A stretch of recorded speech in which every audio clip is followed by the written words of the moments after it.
Entre tradition et modernité, Pékin-la-Rouge a fait son choix. En compagnie de Zhe, une journaliste chinoise, nous partons à la découverte d'une mégalopole mégalo qui se dévoile la nuit pour mieux s'affirmer au grand jour. Les costumes de Mao sont à la remise et pour cause. Les jeunes créateurs et leurs plus beaux mannequins partent à la conquête du prêt-à-porter mondial. À Pékin, la nuit, tous les Siamois sont gris. Les nouveaux clubs se livrent une guerre sans merci pour séduire les nouveaux riches chinois. La discrétion légendaire des Pékinois s'évapore dans les bulles de champagne du bloc 8. Pendant que le peuple nostalgique continue de danser sur les places publiques. Nous avons tenté également de comprendre le paradoxe chinois. Comment vit aujourd'hui un milliardaire tombé dans la marmite communiste dès son plus jeune âge? Monsieur Zhang nous a reçus dans sa modeste villa de campagne. Il n'y a pas si longtemps en Chine, l'art était au service de la propagande. Aujourd'hui, il rapporte des millions de dollars. Découverte de Dachangzhe, le plus grand village de galeries d'art contemporain au monde. Et si l'art se dévergonde, les Chinois aussi. Notre exploration pékinoise nous entraînera dans le supermarché du Dr Li, le plus gros fournisseur de plaisir coquin de Chine.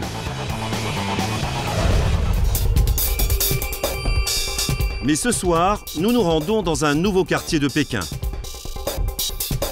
C'est ici, dans ces HLM de luxe, que s'est installé un Français de 28 ans. Hérald est DJ. Sa réputation est arrivée jusqu'aux oreilles des Chinois. C'est pourquoi, lorsqu'on l'a sollicité, il n'a pas hésité à quitter Tours pour tenter l'aventure à Pékin. Ici, t'as une petite vue. Je suis content de ne pas avoir un immeuble, tu vois, juste en face de ma vitre. T'as une petite vue sur le quartier qui est super sympa.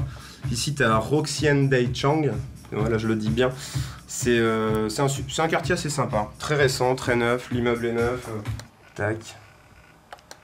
Hérald a déjà conquis le public de Shanghai. Mais l'explosion des nuits pékinoises l'a décidé à faire un choix crucial. C'est une décision qu'on a prise avec mes enfants et ma femme. Ils sont où là? Et là, ils sont en France. Ils vivent pas ici? Ils vivent pas ici. On se voit tous les 2 mois à peu près. C'est dur ça? Très dur, c'est très dur. Mais tu vois, cette solitude, tu dois la transformer un peu en rage de vaincre pour pouvoir avancer et pour pouvoir aller là où tu as envie d'aller. Pékin, c'est l'objectif. C'est vraiment l'objectif à pas rater. C'est l'endroit où il faut être. Et selon Hérald, l'endroit où il faut être aujourd'hui à Pékin, c'est au 14e étage des Tours Jumelles. C'est là que se trouve le restaurant-club le plus branché de la capitale, le Lan Club. Un concept imaginé par la première femme milliardaire en Chine, Madame Lan. Ici se retrouvent chaque soir tous les expatriés installés à Pékin et les nouveaux businessmen chinois. Le capitaine de soirée, c'est Hérald. Ah, c'est ta cabine de pilotage là? Exactement, qui est super bien placée, j'adore l'endroit. T'as vu, t'es avec les gens, quoi. T'es pas dans une cabine isolée, c'est génial.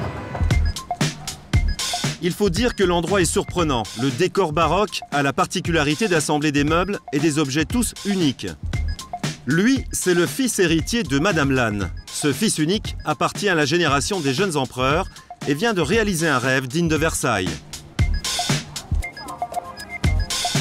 Vous avez vu la plus longue table du monde avec 60 mètres ensemble. Sur 60 mètres, plus de 120 personnes peuvent s'installer pour un dîner, dans l'entrée du restaurant. Le Lan Club est abonné au livre des records, car ce restaurant est aussi le plus grand du monde, avec une surface de 6000 mètres carrés. Autrement dit, si vous avez donné rendez-vous à vos amis ce soir, précisez-leur d'abord quel restaurant vous avez choisi. Ce mélange de tous les styles, c'est ce qui fait l'originalité des lieux. Jusqu'au tableau, exposé de façon insolite. C'est le designer français Stark qui a imaginé ce restaurant et c'est aussi un Français qui le gère. Ça, c'est notre general manager Yves, qui vient de la France aussi. Tiens donc. Oui, je viens de Carcassonne au départ. Yves Godard. Ce Français connaît la Chine comme sa poche. Après Shanghai, son nouveau challenge, c'est le Lan. Nous lui avons demandé quelle était sur ces 6000 mètres carrés la partie qu'il préférait. Qu'est-ce que je prendrais? Je pense que je prendrais, si je devais faire un restaurant, je pense que je prendrais 3 ou 4 salons privés et je les transformerais en restaurant, un restaurant un petit peu tibétain avec toutes ces yourtes mongoles là comme ça. Alors là, on arrive dans l'autre côté qui dévoile le côté très intimiste de ces ailes et de ces salons privés. Elles ont été designées par Philippe Starck pour représenter des tentes mongoles. Derrière ces tentures épaisses, le décor est surprenant. Là, on arrive dans une yourte qui est beaucoup plus spacieuse. Ces tentes sont très souvent louées pour des soirées privées, de l'apéritif jusqu'à la fin de soirée. Vous avez les Chinois du gouvernement qui viennent, vous avez aussi les artistes chinois, vous avez les étrangers qui viennent. Donc on en revient à tout ce côté négociation commerciale où on va commencer à en parler à table et on va finir après les dernières finalités, finaliser le contrat va se signer ici, autour d'un verre après le dîner. C'est comme ça que ça se passe. Ce décor a coûté 20 millions d'euros. À ce prix-là, les clients ont droit à un spectacle qui se joue dans les cuisines. 260 personnes travaillent dans ce restaurant, dont 80 commis et cuisiniers. Une cuisine qui ressemble à une longue coursive de paquebot. Chacun est à son poste sur un espace large d'environ 8 mètres et sur une longueur de 100 mètres, celle d'un stade de foot. La spécialité du LAN, le canard laqué, plus une centaine d'autres plats, comptés au minimum entre 80 et 150 euros le repas sans les vins, c'est-à-dire l'équivalent d'un salaire moyen d'un employé du LAN. Bon, n'oubliez pas que les plats servis en salle du fond passent par l'autre porte. Allez. Chaque soir, Hérald a la lourde responsabilité d'animer le LAN. Entre le canard laqué et les litchis, le décor du designer Monsieur Starck se transforme en boîte de nuit. Ici, avec un peu de patience, les clients peuvent espérer décrocher le pompon. Et les Chinois savent y faire, quelques hôtesses déguisées en lapin, et le tour est joué. Pour mettre l'ambiance, les Chinois ont fait appel à la French Touch jusque derrière le bar. Une façon de conquérir une clientèle haut de gamme internationale. J'ai beaucoup voyagé autour du monde. Ici, c'est différent. C'est une nouvelle scène qui se développe très vite. Je pense que Pékin va très rapidement dépasser la vie nocturne des villes européennes. Alcool, techno et libido, Pékin la sage s'enivre un peu plus chaque nuit. Pékin se développe. Pékin, il y a 2 ans, c'était pas comme Shanghai. Vous avez un club, 2 clubs et le reste, c'est des clubs très locaux. Là, maintenant, ça commence. C'est le marché le plus difficile la nuit. Ah bon? Ah oui, mais c'est le business le plus compliqué parce qu'on vend du vent. C'est pour ça que c'est compliqué. Et un vent nouveau souffle sur les nuits de Pékin. Tous les mois, un nouveau club ouvre ses portes. Le dernier né, Bloc 8. C'est le nightclub-restaurant de la nouvelle génération des milliardaires. Un établissement sous haute surveillance. Car ce soir, les hommes les plus riches et les plus influents de Pékin se sont arrachés tous les carrés VIP. Ici, la discipline est militaire. Le personnel chinois est au garde à vous et pas question de faillir à la réputation de l'établissement. Au bloc 8 travaillent une centaine d'employés à des tarifs défiant toute concurrence. Les salaires ici dépassent rarement les 80 euros par mois et litchi sur le gâteau, il n'y a pas de charge sociale. Une bonne affaire pour Sébastien Noah, le boss du club. Il a commencé dans les Caraïbes américaines pour les Ritz-Carlton, puis San Francisco, Bangkok, Kuala Lumpur, Dubaï, Monte-Carlo et enfin Pékin. À Pékin, justement, c'est le roi du champagne. Allez, Chin, la dernière coupe de champagne, ce soir c'est soirée vodka, il faut plus boire de champagne. Ce monégasque est doué pour faire décoller une boîte de nuit dans n'importe quelle partie du monde. Et sa technique, c'est son plan de table. Ça c'est le plan de table ce soir. Donc j'ai tous mes clients, tous mes gros clients. Ce qu'il faut savoir, c'est qu'au Block 8, pour des grandes soirées comme ça, moi je m'annonce comme étant plein une semaine à l'avance. Et donc c'est moi qui choisis, c'est moi qui téléphone, je dis voilà, j'ai une table pour toi, est-ce que tu veux venir? Et pas l'inverse. On m'appelle pas pour demander une table. Pour que l'argent coule à flot, Sébastien Noah a importé une technique imparable. Tout est dans la mise en scène des carrés VIP. Tu vois, en fait, nous on a fait ça d'une manière très arrogante. En fait, on a dessiné des espaces où les gens peuvent se tirer la bourre les uns les autres. C'est illuminé, tu es dans un coin, tu peux te montrer, t'es beau, tu peux faire le cake.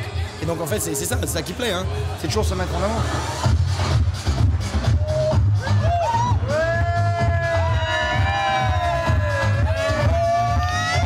Moi, je suis de Monte-Carlo, donc C'est quelque chose que j'ai appris dès que j'étais petit. Hein. C'est Saint-Tropez, c'est Cannes, c'est tout ça. Il faut absolument, toi, que tu dépenses plus de fric que le mec qui est à côté de toi. Ça, c'est une règle. Parce que tu veux impressionner la nana qui est au milieu, le mannequin brésilien qui est sur la piste, la belle italienne à la poitrine fraîchement refaite. Il faut absolument que tu l'impressionnes. Si tu veux, quand tu viens chez moi, je vais te présenter aux gens de ma boîte. Je décide, moi, de savoir si je vais faire passer pour une star ou pas. Et c'est ça que tu veux. Arriver, toi, à décider aujourd'hui de savoir que ce mec-là va te manger dans la main pour les prochains 6 mois parce que tu sais qu'il est avec une nouvelle copine, il a envie de passer pour une star.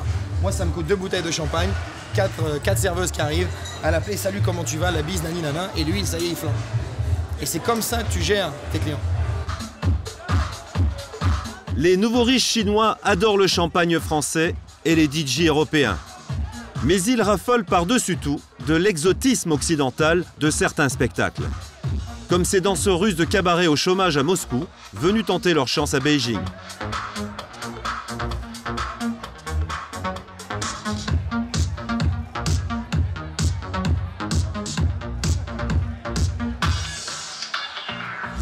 Chaque soir, les expatriés se mélangent aux jeunes empereurs dans une ambiance Ibiza bon marché. Pendant que les jeunes milliardaires continuent de faire du business jusqu'à la dernière minute, accompagnés de leur secrétaire particulier. À Pékin, les nouveaux riches se libèrent. Ils imitent désormais l'extravagance occidentale. Les modes, ça passe. Le luxe, ça passe jamais. Il y aura toujours des gens qui auront de plus en plus de fric. Et il y aura toujours des gens qui auront toujours plus en plus envie d'en dépenser. Donc moi, c'est mon credo. C'est je ne m'occupe que du top 5%. Et ces gens-là sont des gens qui boivent du champagne. Donc si tu t'attaches à un cheval, on va dire un cheval de bataille comme le champagne, tu peux jamais passer de mode. Jamais. La raison principale, c'est que tu n'as que 5 verres, 5 coupes dans une bouteille de champagne. Et donc les gens passent à la caisse plusieurs fois par soir, donc c'est formidable. Bloc 8, un grand salon de 500 mètres carrés dans lequel Sébastien Noah accueille ses invités. C'est l'endroit à Pékin où il faut être pour peut-être signer le contrat du siècle. C'est un gros VIP, grosse star. Là, on est sur le côté de Hong Kong. Ce mec-là, il a 25 ans, il a déjà les cheveux gris. Il vend du pétrole à la Chine. Le mec, il doit faire entre 500 et 600 millions de dollars par semaine. C'est un trader en commodité, le pétrole. Donc c'est bon, c'est un mec qui déjà à 25 ans s'est arrêté de travailler. Allez, viens.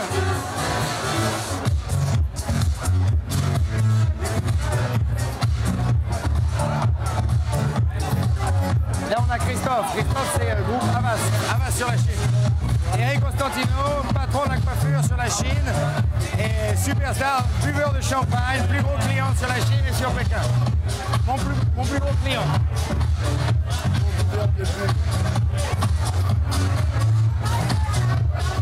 Voilà, viens.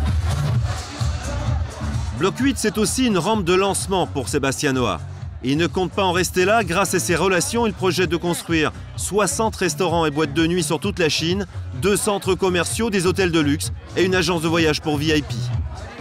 Comment expliquer un tel succès pour ce monégasque de 32 ans? Tout a démarré sur une plage et il nous entraîne sur la terrasse de l'établissement. La plage, en fait, c'est là où on a été couronné roi de la nuit en Chine. Là, ici, on a eu les plus belles soirées, je pense, qu'il y a jamais eu en Chine. On a ramené des danseuses russes en bikini, on a monté des douches.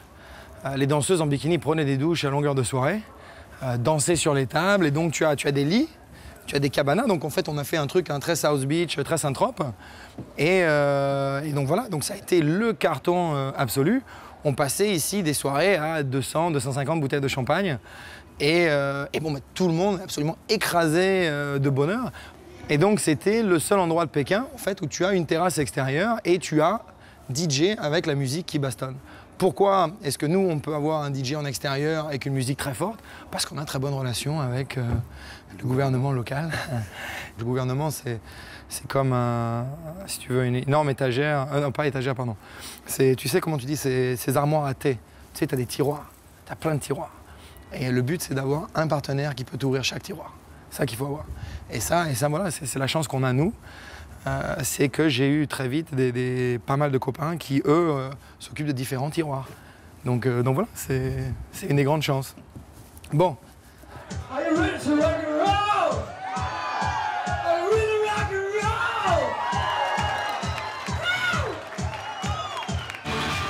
Il est minuit, le clou du spectacle, un Johnny Made in Germany met le feu au bloc.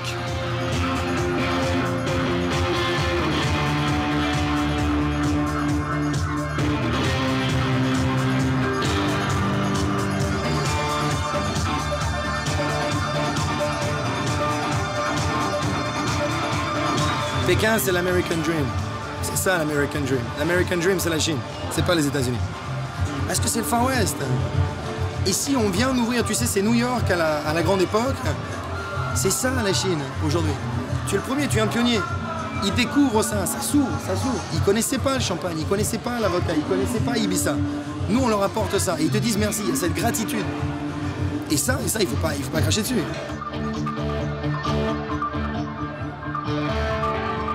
Pendant ce temps, à l'extérieur, la Chine modeste reprend ses droits.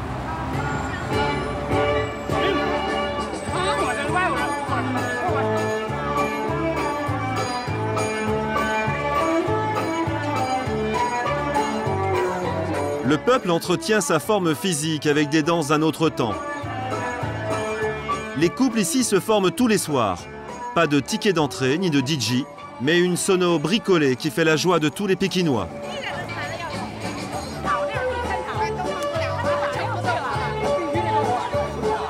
Sur cette petite place qui fait face au lac Wuhai, toutes les générations confondues s'essayent au bebop valsé, sous le regard amusé des anciens.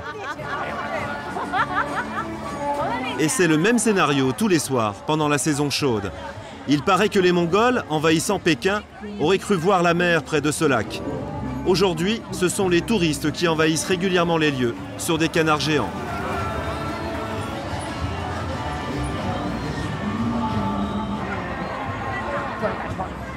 C'est l'heure où le lac Wuhai enfile son habit de lumière et devient le centre de la vie nocturne de la capitale chinoise.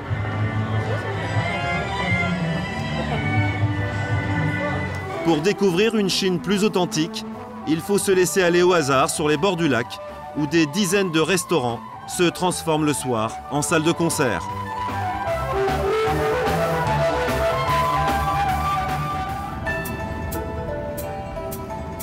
Nous quittons Pékin.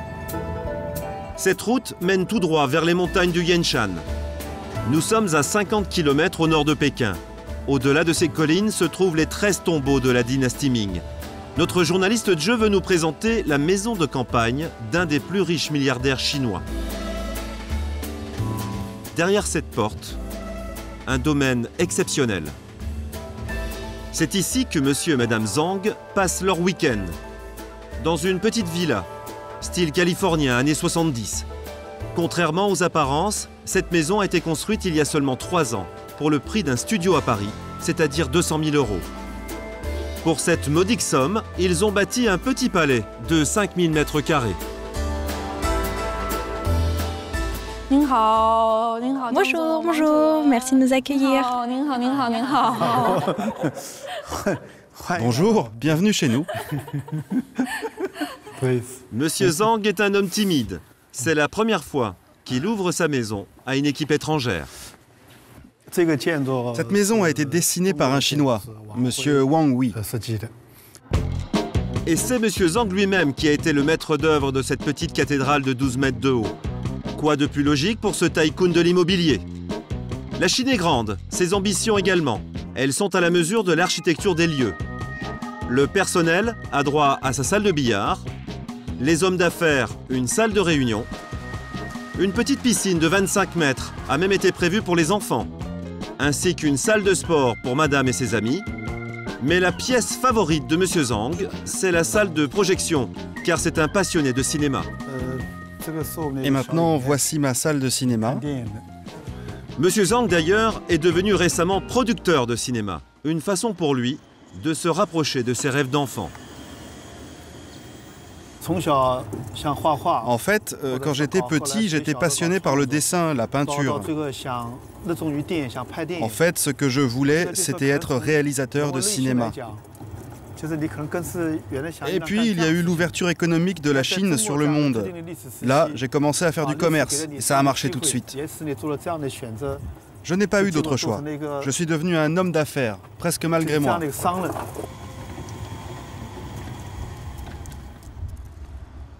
Difficile d'évaluer la fortune de M. Zhang. Dans un document réalisé par sa société, notre milliardaire fait la promotion des immeubles qu'il a construits au centre de Pékin. M. Zhang travaille en priorité avec des artistes et des architectes chinois. Sa réussite s'érige désormais à tous les carrefours de la capitale. Ses ambitions, construire 300 multiplexes de cinéma d'ici 5 ans. Je puise mon inspiration dans la nature. J'aime beaucoup me balader dans mon parc. En fait, c'est la nature qui guide mes choix. Et pour imposer ma vision, l'argent est le seul moyen. Il me rend plus libre. Mais lorsque la première chaîne chinoise s'intéresse aux Zhang, c'est Madame la vedette. Des émissions relatent sa vie de milliardaire et posent en exemple la réussite de son mari. Une réussite dont elle est l'instigatrice, grâce aux relations de son papa, général de l'armée populaire. Car ce n'est pas un secret, en Chine, le premier fabricant de milliardaires, c'est le Parti communiste.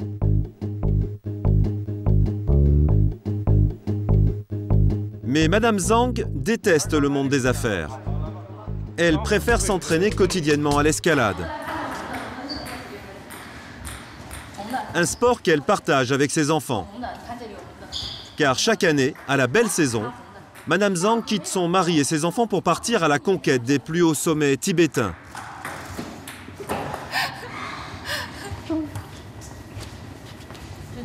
Ça, ce sont des photos que j'ai réalisées au Tibet. Sa deuxième passion, ce sont les antiquités tibétaines.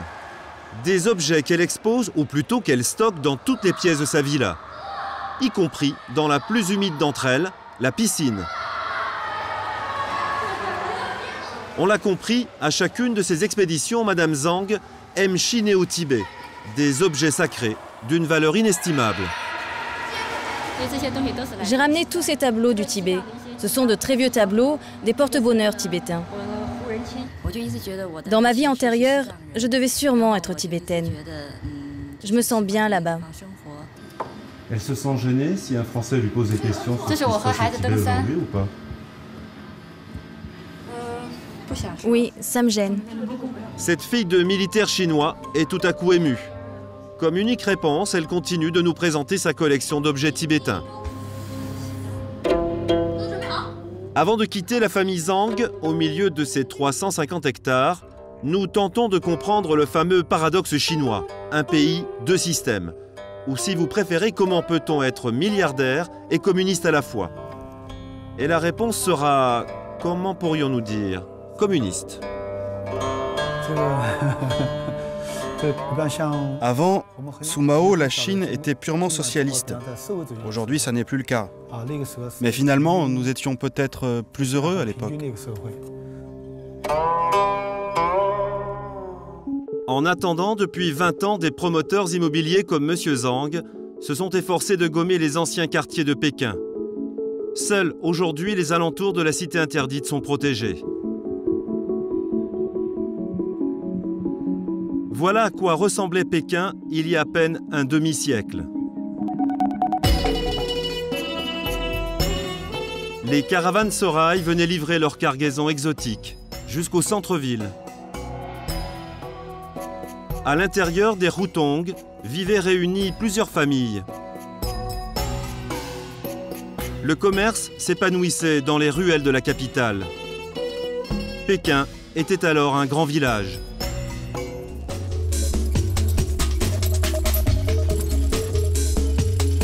Au nom de l'urbanisme, ces quartiers que l'on appelle les Hutong ont presque tous disparu. Derrière ces palissades en acier, tout a été rasé. L'âme de Pékin a volé en éclats. Comme si une bombe venait d'exploser. À se demander que sont devenus tous ces habitants. Les habitants ont été relogés en banlieue, au-delà du 5e périphérique. Ce sont les riches qui vont habiter ici. D'autres routons qui ont échappé à la destruction sont à restaurer. Aujourd'hui, ils se vendent 5 000 € le mètre carré. Leurs locataires y vivent dans des conditions précaires. Ils vont bientôt être expulsés et peut-être relogés. Regardez un peu l'état de ces lieux. Il y a encore quelques pauvres qui vivent ici. Les pauvres, ce sont souvent des migrants et des personnes âgées. Aujourd'hui, les enfants ont déserté les ruelles. Il y a encore une vingtaine d'années, plusieurs générations d'une même famille s'entraidaient dans ces petites maisons. Aujourd'hui, les anciens vivent dans la solitude.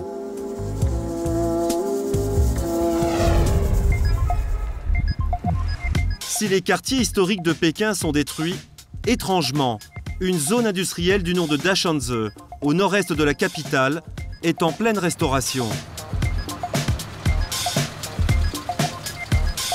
Ici, c'est un défilé incessant de voitures, d'ouvriers et même de touristes qui se promènent quelquefois avec un masque. C'est trop poussiéreux ici. Ils rénovent, ils creusent, c'est sale. Ils créent des galeries qui devront être finies avant les Jeux Olympiques. Des dizaines et des dizaines de galeries d'art contemporain. En fait, Dashanze doit sa survie aux artistes qui se sont installés ici dans les années 80. En 20 ans, cette friche industrielle est devenue un quartier dédié entièrement à l'art contemporain. Depuis, cette zone a été baptisée 798. Les artistes ici ont très vite compris que leur production intéressait les étrangers. Nous sommes loin d'un art communiste contrôlé naguère par le gouvernement. Mais est-ce vraiment sûr? Ces artistes sont-ils vraiment libres? Dashanze est une terre pour les artistes libres. Il n'y a pas d'influence de la part du gouvernement. Les artistes qui sont exposés ici étaient des communistes payés par le gouvernement. Maintenant, ils ne veulent plus être payés par l'État. Ils viennent ici, ils financent eux-mêmes leur exposition, et s'ils vendent bien, ils ont une belle vie. Sinon, ils ferment la boutique. C'est exactement comme un marché libre. Désormais, cet endroit fait rêver les jeunes couples, les Chinois bobos. Ils sont prêts à quitter leur appartement ultramoderne pour venir s'installer dans le coin. Et là, qu'est-ce que vous faites? Là, on est en train d'imaginer ce que ça va être quand ce sera restauré. Ici, c'est vraiment génial. C'est un quartier vraiment très à la mode. On aimerait bien louer ici, mais le problème, c'est qu'il n'y a pas de place pour tout le monde.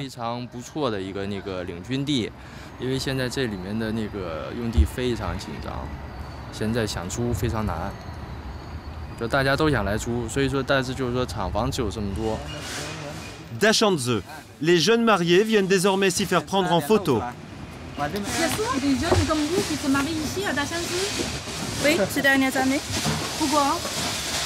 Peut-être il va devenir un nouvel symbole de Pékin. C'est quoi ce symbole?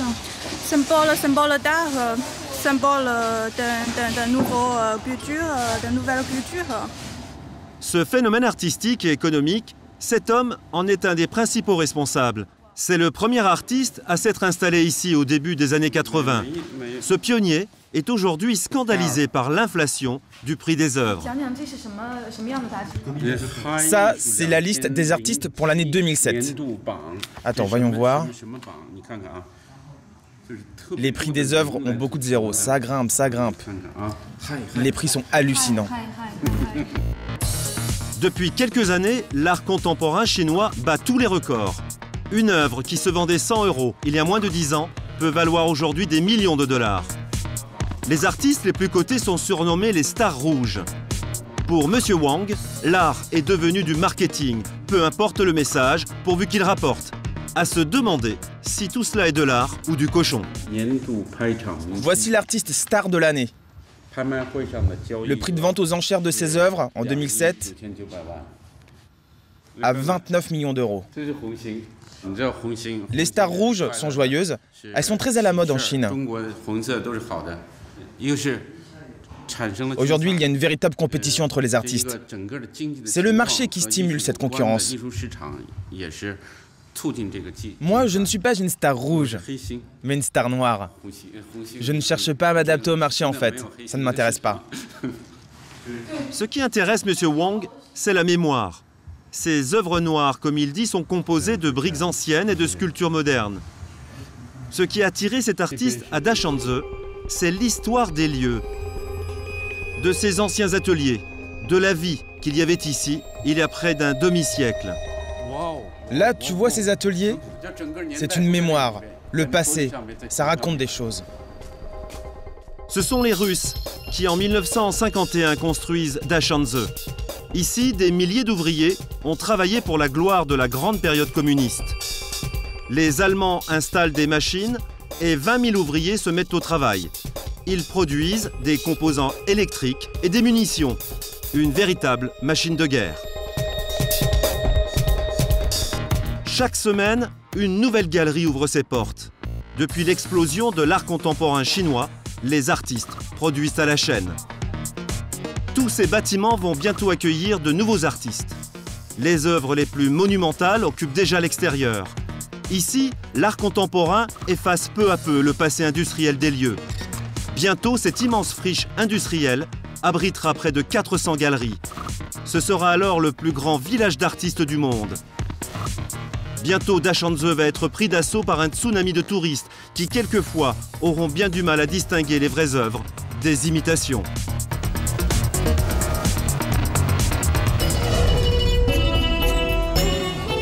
Dans le dédale des derniers quartiers populaires de Pékin, de nouvelles échoppes font leur apparition. Grâce à vos toutes nouvelles connaissances du chinois, vous pourrez peut-être déchiffrer sur certaines portes le mot « sex shop ».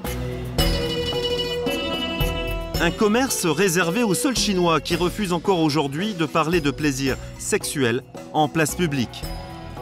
Notre caméra fait semblant de s'intéresser à la bimbeloterie Made in Beijing, puis nous tentons de filmer discrètement la petite boutique d'à côté.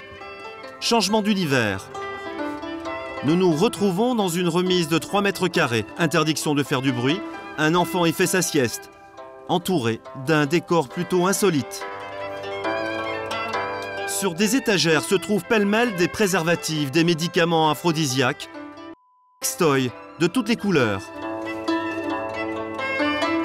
Mais nous n'aurons pas de détails sur les habitudes des Chinois. La commerçante nous reconduit poliment à l'extérieur.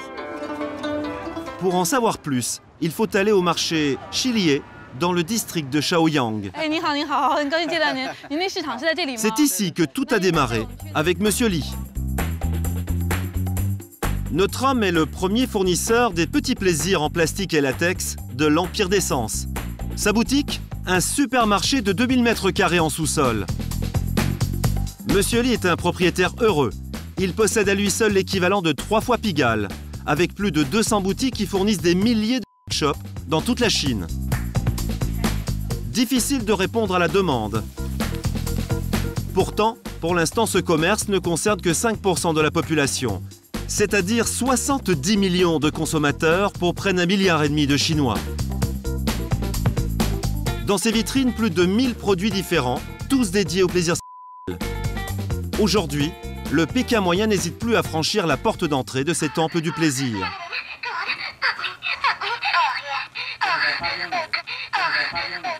Ce gadget vient d'arriver et a déjà trouvé acquéreur. Mais le produit phare, c'est cette boîte de jouets pour adultes. Un kit de pénis de toutes les tailles à moins de 10 €, avec les piles. Des comme ça, j'en vends 5000 par mois. Nous sommes loin de l'époque communiste et du planning familial qui contrôlait la vie des Chinois sous Mao, jusque dans leur vie sexuelle. À l'époque communiste, les Chinois subissaient une pression sur leur vie. On ne parlait jamais de ces choses-là.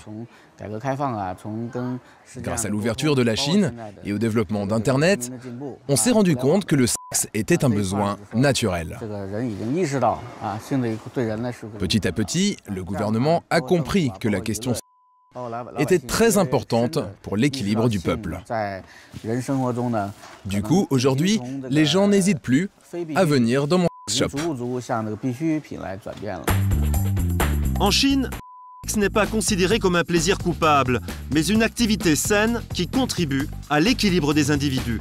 C'est pourquoi dans la plupart des sex shops, les vendeuses connaissent leurs produits jusqu'au bout des doigts, voire plus. Là, vous voyez, ce modèle a une tête qui tourne à 360 degrés. Cette partie stimule le clitoris. Grâce à ce modèle, les femmes peuvent avoir et un orgasme clitoridien et un orgasme vaginal en même temps.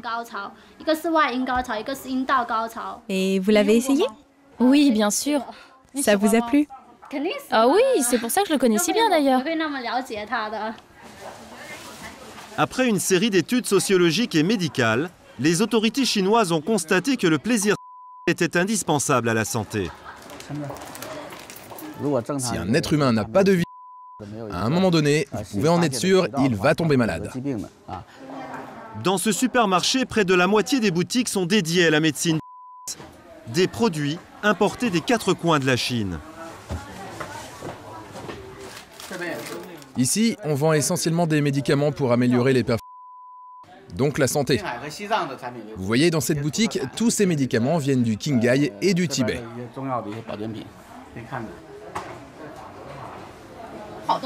J'aime bien cette pharmacie. Il y a ici de très bons produits. Il n'y a pas grand-chose pour les femmes. C'est du médical pour les hommes. Ah si, il y a un gel spécial. C'est pour le des femmes. Ce gel est très spécial. Il est à base de ginseng associé à des plantes médicinales chinoises. C'est très efficace. Oui, ça le sexe, ça renforce le système immunitaire. C'est surtout pour les personnes d'un certain âge. Le supermarché de Monsieur Li est en réalité une gigantesque pharmacie. Contrairement aux Occidentaux, les Chinois associent la santé au sexe. C'est pourquoi ici, la plupart des vendeurs ont une formation médicale. En fait, en Chine, le sexe a toujours été associé à la médecine chinoise. Et c'est pour ça que nous avons beaucoup de médecins et de pharmaciens ici. D'ailleurs, la plupart des clients considèrent les vendeurs comme des médecins. Les cliniques et les hôpitaux, qui n'arrivent pas à soigner les problèmes, nous envoient leurs patients ici. Lorsque les Chinois n'ont pas de problème, on leur recommande ici d'entretenir leur libido. Et pour ça, l'Occident joue un rôle essentiel, celui d'exciter les sens, avec des produits comme celui-ci. Regardez un peu comme elle est belle. Ça, c'est notre poupée gonflable. Regardez ce visage. Très occidental d'ailleurs.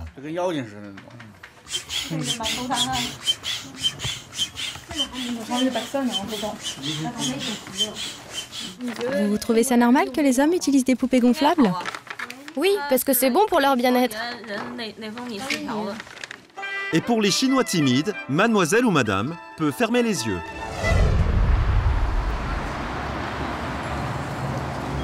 La réussite économique de la Chine et de Pékin en particulier efface peu à peu les dernières traces du passé.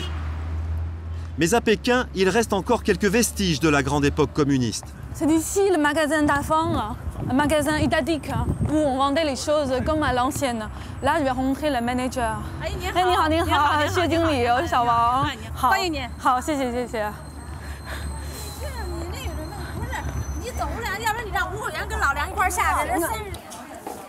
Wow, 人真多啊！Il y a plein de monde, je ne m'attendais pas du tout. Là, je trouve mon enfance, il y a tout. Ici, les bourses les plus modestes viennent pour dénicher des produits fabriqués depuis quelquefois un demi-siècle par les usines d'État à des prix défiant toute concurrence. La spécialité de la boutique, ce sont les vêtements à la mode, ceux des années 70, et quelques nouveautés tout de même. Là, c'est le ticket, et là, on fait la comptabilité comme ça. La caisse est d'origine. Ici, on compte toujours avec un boulier. Sur sa liste de mariage, ce jeune Chinois cherchait une bouteille thermo à l'ancienne, rouge, d'une marque très précise. Ça fait longtemps que vous cherchez ce modèle? Oh oui, ça fait longtemps. Il est dur à trouver? Oh, ça fait un bon mois qu'il n'y en avait plus. Pourquoi vous mettez l'oreille? Si ça fait whoop, ça veut dire que c'est de la bonne qualité. La bouteille thermo fabriquée par l'État lui coûtera la modique somme de 3 €. Un autre must pour les jeunes mariés et les familles qui n'ont pas encore de toilette, le fameux pot de chambre, et pas n'importe lequel. C'est pour faire bibi dans la nuit. C'est une marque très connue ici qui s'appelle Double Bonheur, dans la nuit. Comment tu lui as dit que ça s'appelait? Double Bonheur. Et The, ton prénom, ça veut dire quoi? C'est Double Bonheur aussi. Donc je m'associe, c'est pour ça, une affinité avec ce produit-là. J'ai fait la publicité. Celui-là, pour dormir. À 3 € en soir. Voilà. 3 €? Oui, 3 € en soir. Brodé à la main, avec une fleur. Des oiseaux qui viennent dans la nuit. La majorité de la clientèle est féminine. Le stand pris d'assaut 12 heures par jour, c'est le rayon cosmétique. L'amitié. Déjà, la marque porte bien le nom comme l'amitié. En fait, c'est une marque qui est datée de la jeunesse de ces dames. Après la libération de la Chine, elle est fidèle à cette marque-là.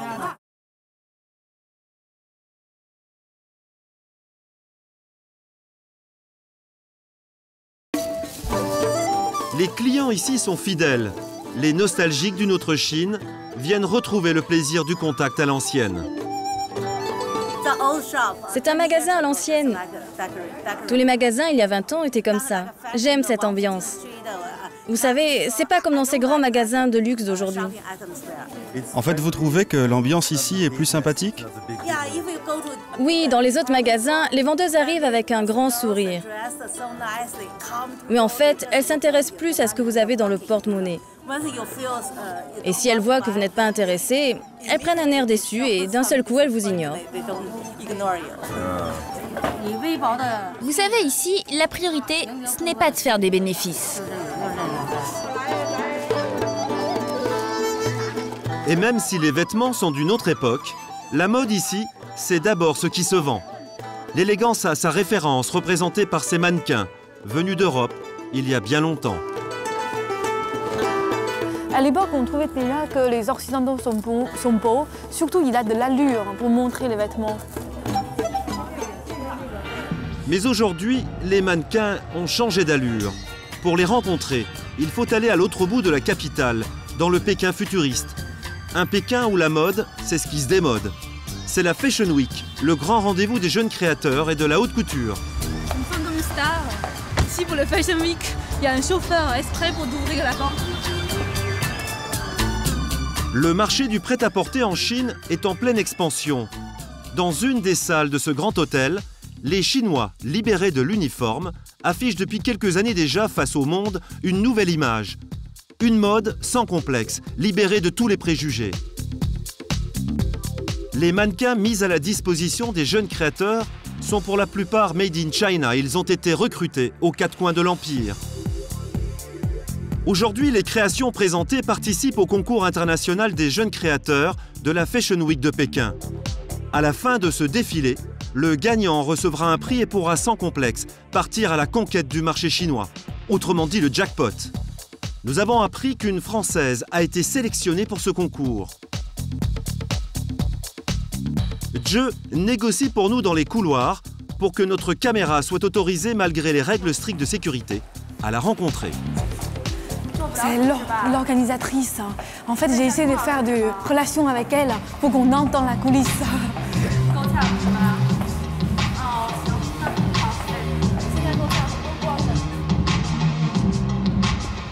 De l'autre côté de la scène, chacun attend sagement son tour. 37 jeunes créateurs, dont la moitié d'étrangers, se partagent à peine une quinzaine de mannequins. Aujourd'hui, c'est le premier jour de la semaine de la mode à Pékin. Le défilé est retransmis en direct à la télévision chinoise.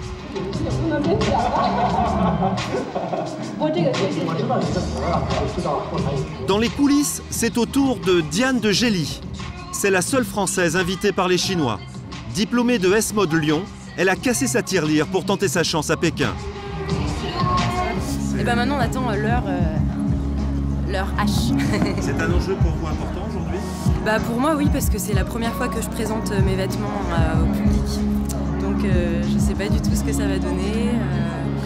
Et puis, ouais, c'est important parce que c'est le premier grand défi. Et donc, forcément, je suis super émue. Et voilà. Vous êtes la seule Française. Ça va jouer ou pas, ça? Écoutez, je sais pas, on va voir. Hein. Il faudra qu'on se revoie après le défilé pour en parler. Les modèles de Diane de Gelly font enfin leur apparition sur la grande scène de Pékin.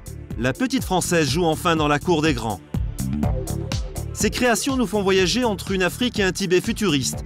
Auront-elles le succès qu'elles méritent? Réponse dans quelques minutes. Mais pour l'instant, ceux qui profitent le plus de cette nouvelle passion des Chinois pour la mode, ce sont les mannequins. Et les grandes marques raffolent de plus en plus du type asiatique. Logique si l'on veut partir à la conquête de cet immense marché. Est-ce qu'elle pense que les créateurs chinois arrivent en force? Ou est-ce que ça va être difficile pour eux par rapport aux grands créateurs internationaux? Aujourd'hui, les créateurs chinois sont présents dans tous les grands événements, comme à Paris ou même à Milan. Et je pense que, grâce à eux, la Chine va devenir un nouveau centre de la mode. La nouvelle génération de créateurs est vraiment très inventive. Combien gagne un top modèle en Chine? Combien d'argent je gagne? Ça dépend des défilés. Et par exemple pour celui-là? Celui-là, je ne me suis pas encore renseignée. Mon agent va me donner un chiffre précis, mais après le défilé. Vous donner un chiffre précis, c'est difficile. Disons qu'en moyenne, on gagne plusieurs milliers de yuan par mois. Ça dépend. Ne leur dis surtout pas. Ne leur dis rien, c'est un secret. Et pour cause, avec 1,350 milliard d'habitants à peu près en Chine, la concurrence est rude. C'est le rêve qu'elle a toujours eu d'être là aujourd'hui, top modèle? Oui. Depuis toute petite, je rêvais d'être mannequin et de porter de superbes robes. Maintenant, mon rêve s'est enfin réalisé. Tu ne te lasses pas de changer de robe tout le temps? Oui. C'est vrai que c'est peut-être devenu une habitude de changer de robe tous les jours. C'est devenu tellement mécanique. Je ne sais vraiment pas si maintenant je trouve autant de plaisir qu'avant.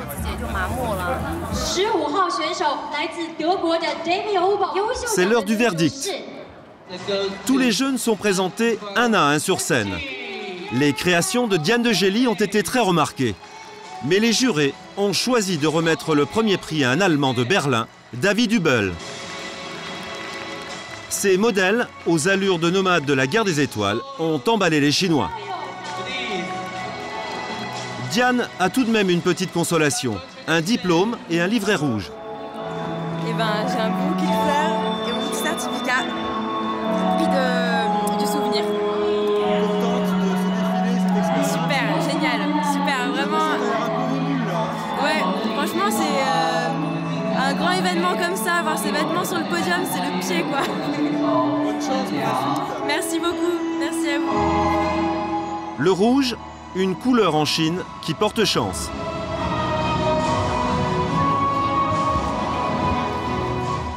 Rouge comme la révolution communiste. Avant de se quitter, nous sommes allés faire un tour sur la colline de Charbon. Une colline artificielle qui domine Pékin et où l'on peut chaque dimanche écouter des chants communistes interprétés par des chorales spontanées.